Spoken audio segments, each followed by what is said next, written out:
So if you guys have been sort of following my channel, you've been noticing that I might have had an engine warning light, and I put an OBD scanner on the car, and basically it come up with some trouble codes. And well, I'm not the most mechanically minded person, but I sort of just used the internet and whatever codes I had, and I tried looking for the problem. I didn't want to take the car to the dealership, and I didn't want to spend a heap of money.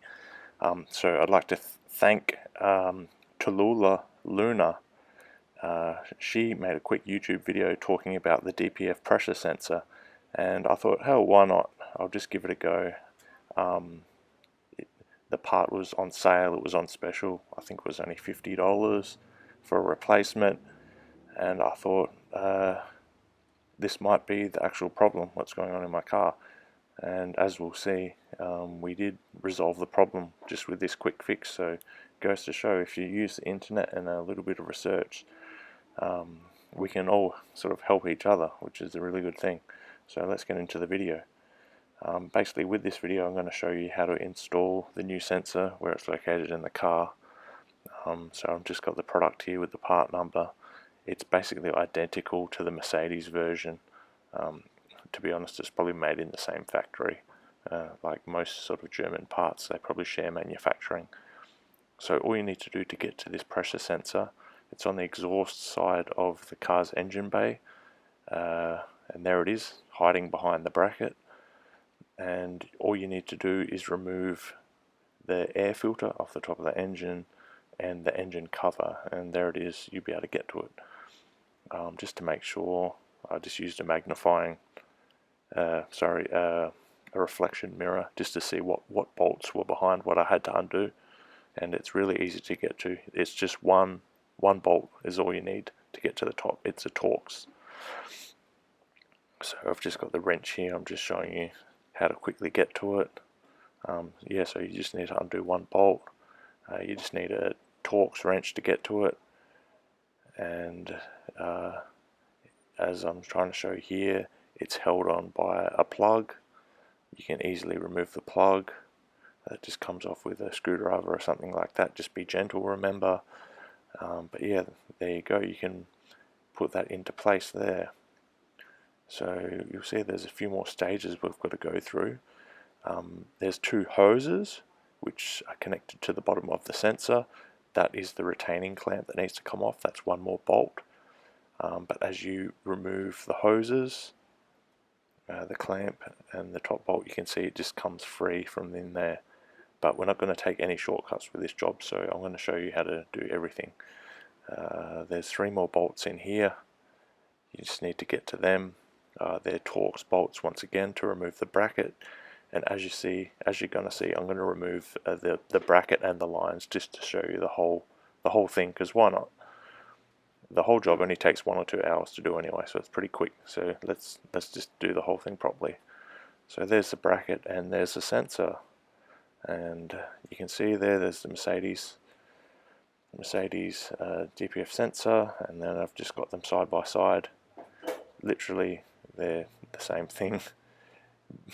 The stamping is almost the same too. So the next thing I'm going to get at is the actual hard lines that connect to the DPF, and as you can see here, I'm just trying to show you there's a couple bolts you need to get to. One retaining bracket that just holds the hard lines in place, and I think it is a 17mm spanner, open-ended spanner. You'll need to get to one of the coupling nuts that hold the hard line in place.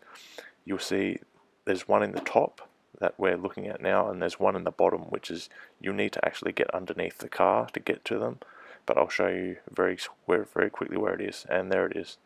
So that's at the back end of the DPF. Again, I think it's 17mm open mill spanner. Remember, with these exhaust components, use a bit of lubricant to get the nuts off, because they might be seized up. So I've basically removed the lines here, got to give them a good clean, well, as best as I can. And that is just a brush that you buy.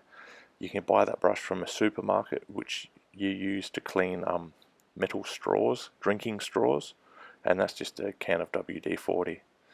So you just clean the lines out, you attach the new sensor, you can see the new sensors there, and that's pretty much it, guys. You're good to go. So you can just see that I've attached the bracket again. Refitting is basically just a reversal of when you pull it back down again, and we're just going to start the car.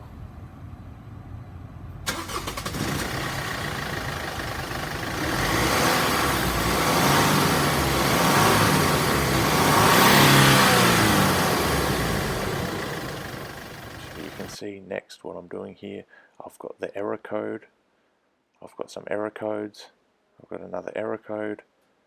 We're just going to clear those codes now and then reset the system and see how we go from there. So can we get rid of this engine warning light by replacing that sensor? And so we've just cleared the codes, we've done the erase. We're only left with one more code left, which I haven't figured out yet, but we're getting very close. So we've just cleared that, got that out of the way, keys back in the ignition, we've cleared the codes. Let's just start the car again.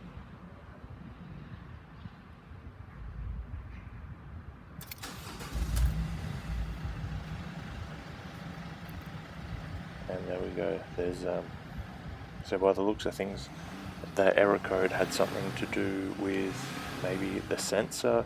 There might have been a block in the lines. But yeah, I'm just happy that it's out of the way. It was a cheap fix. It was only $50 to replace the sensor, and it took about 2 hours of my time. So